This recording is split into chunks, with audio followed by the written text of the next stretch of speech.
Donc maintenant, j'aimerais vous parler du syndrome du gisant. C'est quelque chose que j'ai découvert donc en avril-mai 2001 et je vais essayer de le résumer en quelques minutes. Donc le syndrome du gisant, c'est la réparation automatique, transgénérationnelle, d'un ou de plusieurs décès injustifiés, injustifiables. Et les conséquences de cette réparation nous emmènent vers soit une maladie organique, soit plutôt quelque chose de psychique, psychologique, un mal-être, etc. Le terme de réparation est très important dans le transgénérationnel. C'est-à-dire que nous allons toujours, dans notre vie d'aujourd'hui, nous avons hérité donc d'une mémoire, mais les mémoires sympathiques, elles ne provoquent pas de symptômes. C'est toujours, au contraire, des choses sur lesquelles on peut s'appuyer. Je dirais c'est des éléments ressources. Mais là où ça fait un petit peu plus mal au niveau des dégâts, au niveau transgénérationnel, c'est les drames. Et dans les drames, vous avez plusieurs types de drames. Eh bien, nous sommes, je dirais, sans le savoir, inconsciemment chargés de réparer les drames. Et le syndrome du gisant va s'occuper donc d'une réparation de drames à type de décès injustifié, injustifiable. Alors qu'est-ce que ça veut dire? Dans les décès, dans tous les arbres généalogiques, il y a des décès, bien sûr. Mais il y a des décès qui sont admis et des décès qui ne sont pas admis. Admis égale le grand-père qui décède à 85 ans, il a fait sa vie, le deuil se fait assez rapidement, même si on souffre au moment du drame. Par contre, quand vous avez un enfant de 3 ans qui décède d'une maladie ou d'un accident, d'un jeune qui vient d'avoir sa moto et qui s'écrase ou qui est complètement explosé sur la route, à 18 ans, c'est horrible. Quand vous avez un enfant de 14 ans qui meurt d'une maladie, c'est injuste, etc., etc. Et donc, c'est comme ça que, si vous voulez, qu'il y a ce drame qui est là. Et la particularité de ce drame, c'est impossible de cheminer normalement dans un deuil. C'est-à-dire qu'un deuil, normalement, évolue par étapes successives. Et ces étapes sont quasiment normales, c'est-à-dire qu'on passe plus ou moins rapidement dans une étape, etc. Et pour le grand-père qui décède à 85 ans, ces étapes se font en quelques jours, en quelques semaines. Par contre, comment voulez-vous éliminer de la mémoire le drame donc d'un enfant de 7-8 ans, de 3 ans, de 2 ans, ou même d'un bébé mort? C'est impossible, surtout pour la mère. Et c'est ce qu'on appelle les drames à type de décès injustifié, injustifiable. C'est-à-dire que vous pouvez donner n'importe quelle explication à ce drame-là. La maman, elle va souffrir toute sa vie, elle va s'en rappeler. J'ai vu un monsieur un jour qui me disait « Mais ma mère a 98 ans aujourd'hui, et dès qu'on évoque le prénom de sa fille, elle pleure encore aujourd'hui, 50 ans après le drame. » C'est-à-dire que ça va marquer son esprit, ça va marquer son corps, ça va marquer son psychisme, son âme pendant des années jusqu'à sa mort. Et ce drame-là, si vous voulez, le deuil se bloque généralement à la tristesse et une des manières de réparer le drame, c'est de le ramener à la maison, de ramener le défunt à la maison. Et comment ramener le défunt à la maison? Ben, il y a deux solutions. Soit on en fait un, c'est-à-dire qu'on va lui donner, par exemple, le même prénom que le gamin qui est décédé.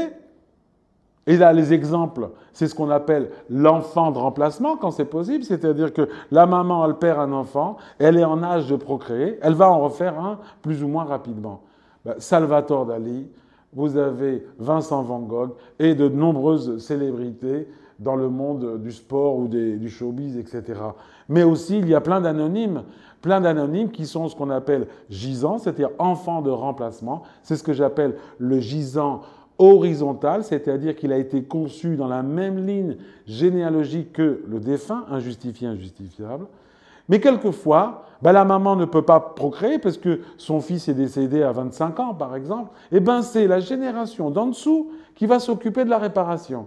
C'est-à-dire, c'est les autres enfants qui vont réparer. Et ils vont faire ce qu'on appelle un gisant vertical, c'est-à-dire plutôt le drame a lieu sur une branche supérieure de l'arbre généalogique et c'est une réparation qui est automatique, c'est-à-dire, je me suis aperçu, maintenant ça fait 12 ans 12-13 ans que j'ai mis en évidence le syndrome du gisant, ben ça se fait automatiquement, c'est-à-dire je ne cherche même pas à comprendre. Pourquoi?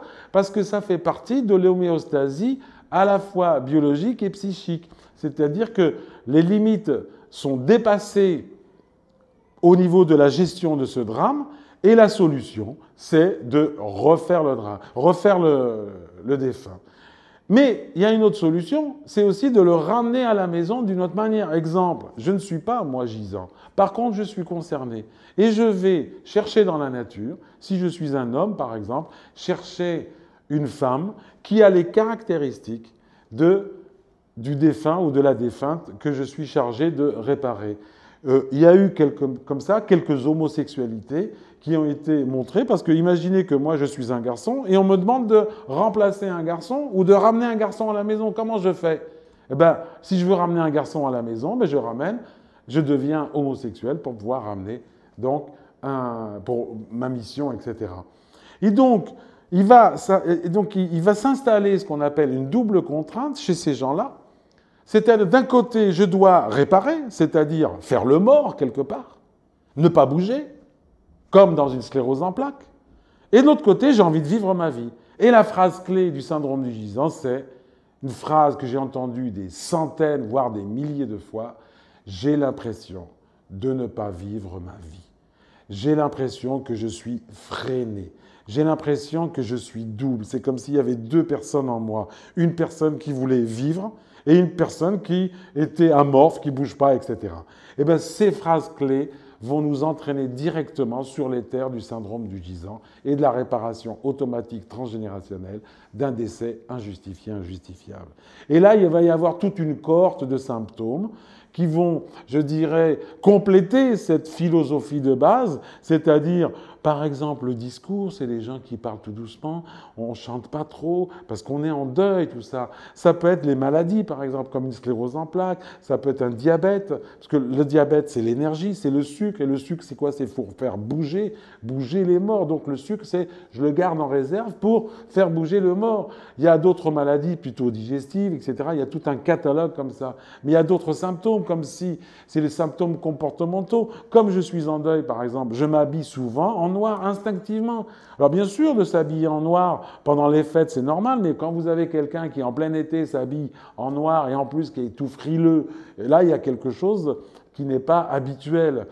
C'est par exemple, je ne supporte pas le bruit, on est chez nous, on fait très très doucement. La musique, au contraire, c'est plutôt mineur, plutôt light, etc. Ou alors le gothique, où là vous avez la personnification du gisant. Alors là, c'est carrément physiquement, ils sont tout en noir, avec la peau qui est blafarde, etc. Et à mon avis, les gothiques sont très concernés par le syndrome du gisant. Et là, vous avez comme ça un certain nombre de symptômes, des métiers, des caractéristiques précises. Et le résultat, c'est que la personne ne vit pas sa vie. Donc le symptôme est souvent psychique, psychologique, c'est des gens qui ont des questionnements existentiels, des gens qui ne s'autorisent pas à vivre, des gens qui ne prennent pas du plaisir à vivre, parce qu'ils ne s'autorisent pas, puisqu'ils doivent être fidèles au drame, au deuil, donc on n'a pas le droit de s'amuser, etc. Et on s'aperçoit qu'un des symptômes, c'est l'absence de plaisir, c'est la tristesse, c'est la non-autorisation au plaisir.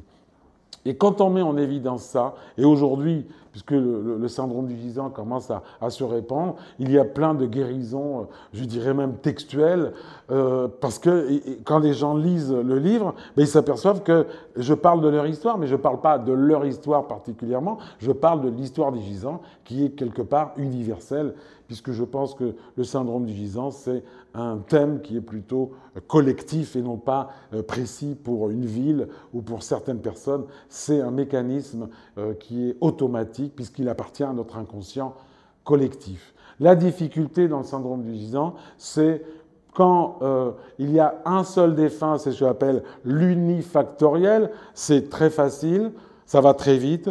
Et pour d'autres cas où il y a plusieurs défunts au niveau de la responsabilité transgénérationnelle, c'est un petit peu plus lent. Et donc, on s'aperçoit qu'il y a des changements. J'ai eu encore des témoignages récemment, des changements qui ne se font pas d'une manière brusque obligatoirement, mais ça se fait petit à petit, parce que l'inconscient, il ne fonctionne pas toujours d'une manière très rapide comme ça, parce que les gens, vous savez, quand vous vivez une vie qui n'est pas la vôtre pendant 30 ans ou 40 ans, c'est pas évident de récupérer une vie personnelle avec tous ses avantages et ses inconvénients en quelque temps. Et ça se fait petit à petit. Et là, je fais confiance à l'inconscient de la personne qui va la guider pour sortir. Et de temps en temps, il faut l'aider par quelques techniques psychocorporelles. Et là, on a des résultats, je dirais, somme toute, assez satisfaisants dans l'ensemble. Donc, l'influence du transgénérationnel pour certaines personnes n'est plus à démontrer. Et c'est l'intérêt de l'étude de l'arbre généalogique qui va nous permettre d'aider encore plus les personnes en recherche, soit pour leur maladie, soit pour leur questionnement existentiel.